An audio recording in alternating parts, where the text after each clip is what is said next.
नमस्कार प्यारे मित्रों। कल हम लोगों ने अनुच्छेदों के बारे में चर्चा किया था, जिसमें हम लोग 3 अनुच्छेदों के बारे में चर्चा किए थे। कौन कौन से अनुच्छेद के बारे में चर्चा किए थे? हम लोग कल अनुच्छेद 183 और अनुच्छेद 184 के बारे में चर्चा किए थे, यानी आर्टिकल 183, आर्टिकल 184। आज हम लोग 3 अनुच्छेदों के बारे में चर्चा करेंगे। अनुच्छेद 185, अनुच्छेद 186, अनुच्छेद 187, यानी कि आर्टिकल 185, आर्टिकल 186, आर्टिकल 187। इन तीनों अनुच्छेदों को हम लोग बहुत ही क्रमबद्ध और विस्तार से समझेंगे, बहुत ही सरल भाषा में। कैसे, आइए हम लोग बात करते हैं। आप लोग जैसा कि जानते हैं, हम लोग अनुच्छेदों की एक श्रृंखला प्रारंभ किए हुए हैं, जो हम लोग शुरू से लेकर, यानी अनुच्छेद 1 से लेकर जितने अनुच्छेद हमारे संविधान में हैं, चाहे वो संशोधन के माध्यम से आए हों, या फिर वो मूल रूप से रहे हों, या फिर वो क्या हो, मूल संविधान से जुड़े हुए हों, हम सारे अनुच्छेदों को क्या करेंगे, क्रमबद्ध तरीके से सिलसिलेवार चर्चा करेंगे। क्या करेंगे? चर्चा करेंगे इन सारे अनुच्छेदों के बारे में। ठीक, तो आज हम लोग बात कर लेते हैं आर्टिकल 185, आर्टिकल 186, आर्टिकल 187 क्या कह रहे हैं।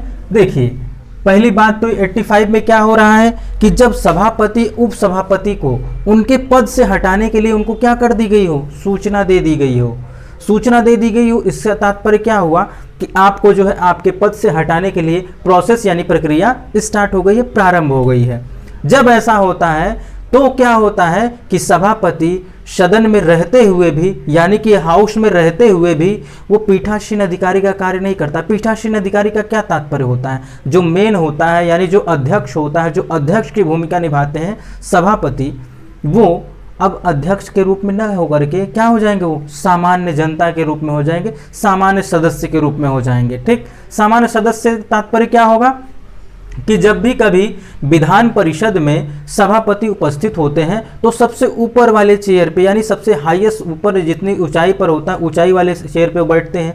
लेकिन जब उनके विरुद्ध सूचना दी गई हो कि आपको आपके पद से हटाने का क्या किया गया है, सूचना जारी कर दिया गया है, तो क्या होगा, तो इस स्थिति में ये होता है कि वो क्या होते हैं, सभापति तो रहते हैं, लेकिन वो कैसे सभापति होते हैं, उनके सारे अधिकार क्या कर लिए गए हैं, छीन लिए गए हैं, कम कर दिए गए हैं। इस स्थिति में ये होता है कि वो सामान्य जनता की तरह या फिर सामान्य सदस्य की तरह वो सदन की कार्यवाहियों में भाग तो लेंगे, लेकिन वो अपने निर्णायक मत का उपयोग नहीं करेंगे, या फिर कहा जाए वो अपने उस मत का उपयोग नहीं करेंगे जो सभापति के रूप में करते थे। अब वो सामान्य सदस्य के रूप में अपने मत का प्रयोग करेंगे। समझ रहे होंगे आप। निर्णायक मत क्या होता है, जैसा कि मैंने पिछले वीडियो में भी बात किया था। निर्णायक मत क्या होता है? निर्णायक मत ये होता है कि यानी अगर दोनों पक्ष का, यानी कि हम लोग जब बात किए थे कि अगर दोनों पक्ष का वोट क्या हो जाए, 10-10, यानी कि टाई जब मैच होता है, तो ये व्यक्ति एक अगर वोट दे देता, चाहे इसको दे दे चाहे इसको दे दे, जिसको दे देता है उसकी विजय हो जाती है। सॉरी, जिसको ये वोट अपना दे देता है उसका विजय हो जाता है, और जिसको नहीं देता है उसकी हार हो जाती है। इसीलिए इस ऐसे मत को क्या कहा जाता है? निर्णायक मत कहा जाता है। आप अवश्य जानिएगा।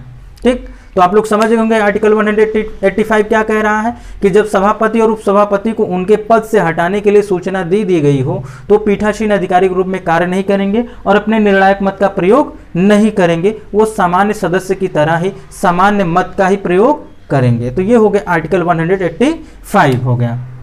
आर्टिकल 186 क्या कह रहा है? सभापति, उपसभापति, अध्यक्ष, उपाध्यक्ष, यानी अध्यक्ष उपाध्यक्ष कहाँ के होंगे? ये तो विधानसभा के होंगे। कहाँ के होंगे? ये विधानसभा के होंगे। और ये सभापति उपसभापति कहाँ के होते हैं? ये होते हैं विधान परिषद के। कहाँ के होते हैं? विधान परिषद के। हम लोग विधान परिषद के बारे में भी अभी चर्चा कर रहे थे। ठीक, यानी कि हम लोग राज्य विधानमंडल के खंड में आ गए हैं। हम लोग राज्य विधानमंडल के जो भी इसके सदन होंगे, इनके कार्य क्या होंगे, उस जितने अनुच्छेद इससे रिलेटेड रहेंगे उन सारे अनुच्छेदों के बारे में हम लोग चर्चा करेंगे। यानी कि सभापति, उपसभापति, अध्यक्ष, उपाध्यक्ष को जो वेतन भत्ते होते हैं वो क्या होते हैं? सबसे पहले संविधान की 2री अनुसूची के द्वारा प्रदान की जाती है, और ये राज्य की संचित निधि से प्रदान की जाती है। कहां से की जाती है? राज्य की संचित निधि से प्रदान की जाती है। किससे? ये बात अवश्य ध्यान दीजिएगा।